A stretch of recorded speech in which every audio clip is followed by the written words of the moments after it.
Okay, so now we're preparing for our second natural disaster this week. Tuesday we had an earthquake. I was trying to say we had a heart attack. I keep on saying that. We had a heart attack on Tuesday. No, we had an earthquake on Tuesday. So tomorrow is Saturday and we're getting ready for Hurricane Irene. So I live about an hour and a half away from Atlantic City. Let me tell you that Atlantic County and Cape May County, all those areas right there along the shoreline of South Jersey, they are not even kidding. Their emergency director, he was serious. He was actually like, he was like a gangster up there. He was like a political gangster. He was standing up on his podium and he says to everybody, he says, listen, if you don't evacuate, I'm going to tell you what to do. He isn't even playing. Like, he don't want to hear why you're not evacuating. He don't care why you're staying. He don't care. He's just telling you what to do, right? So this is his instructions. If you stay, if you do not evacuate, get an index card and you get infallible ink or whatever it's called. Get good ink. Okay, so you get the ink, you put your name, you put your social security number, you put your next of kin and their phone number. Do not wear flip-flops. Wear lace-up tennis shoes or sneakers. Put your card in your shoe, in your left shoe, he says, so we can identify you. No one is coming to help you. I was like, you know what though? That is the way you have to talk to people in that kind of a situation. They had 36 hours to get everybody out of the shore area. You go ahead and try to tell people from New Jersey, New York, Philly, Delaware, all these areas around here, people have major attitudes. Like, they're not nice. So you try to tell all these people that in this economy, they save thousands to get a vacation down the shore and they gotta go right before the weekend. Hell no, I'm gonna stay for the hurricane. I can't imagine what this guy, what led him to that press conference, okay? So that part is so funny. I go to the store today. Oh my goodness, it's like apocalypse rehearsal at the store. We're really far away from where the mass damage is supposed to happen, but people around here are going berserk. All the local hotels are filled up. We had people just walking in the middle of the street today, bags on their back.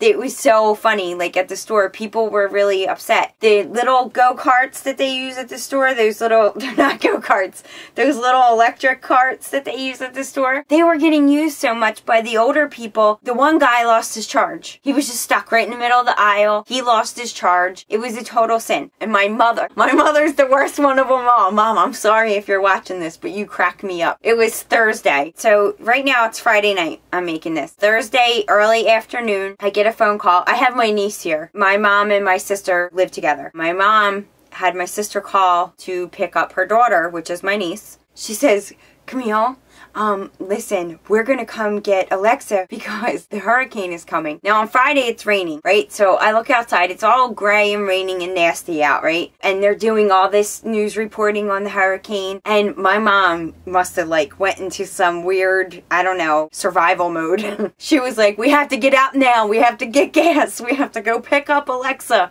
we have to get back home, we have to get to the food store, get a first aid kit, get water, batteries, flashlights. I'm like, really? Really, Mom? Oh, she's so funny. After they come pick up my niece, they leave and they're gone for about 2 hours. Well, the sun comes out. So, you know, I had to call there. I had to call the house. My sister answered the phone. So I was like, hey, Chrissy, listen, tell Mommy, hunker down because there's a lot of sun rays out there and I don't want her getting hurt. I don't want the daylight to get in her eyes like that. So, like, I've been teasing my mom, but no joke. I went out and bought stuff today. That's how I know about those little go-karts dying, the batteries dying. I was in the Walmart for 2 hours. So when you go to Walmart, you always got to allow like 10 minutes for shopping and then 30 minutes to be in line, right? So you have 40 minutes always at Walmart. 45 minutes at the deli to get cheese. Really? 45 minutes. And people had tricks at the deli, okay? So I walk up to the deli. It's on like number 10. I take my number. I'm 43. Okay, so I got 33 people ahead of me. Are you guys serious with the numbers? Are you using the numbers today? And they were like, yeah, we are. Oh my God. I think it's safe for me to go shopping while I wait. I go and I leave and I get some stuff and I mean like, I need like a horn on these days in the store. You gotta beep, beep, beep to get through. But so I get back over there, right? And they're still like on 20 something when I get back. No. What are yous doing? And of course it's like people ordering like deli platters. Like it has to be so much stuff. We had a guy in the group of people that like had a joke because they're calling numbers. They're like 25, 26, 27, 28. So someone had 28, which was a nice person that was standing near me.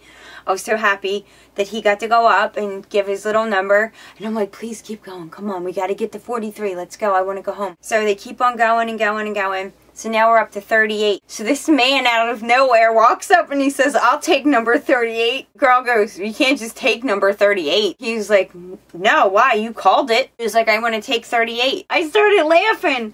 And a couple of people started saying stuff, and I thought, oh my God, I'm going to be stuck in the middle of a fight at the Walmart deli. I'm like, no, come on, please, I just want to get to number 43, get my cheese and get out of here. Finally, this guy, like, he calmed down and he went back with his wife. And I walked over and I saw like a little 51 ticket. I figured it was on like 73 at that point. I could understand why he felt so discouraged, because I did too. I had 33 people ahead of me when I first went up there. So I saw a 51. So I just grabbed the 51 and I was like, here, you might like this ticket better. And I gave him the 51, and him and his family got their deli products and they got out of there. But I seriously hope that Atlantic City is okay and all the people evacuated, and that everybody is okay after this hurricane. And I hope everyone in Puerto Rico is doing okay with recovering from Hurricane Irene.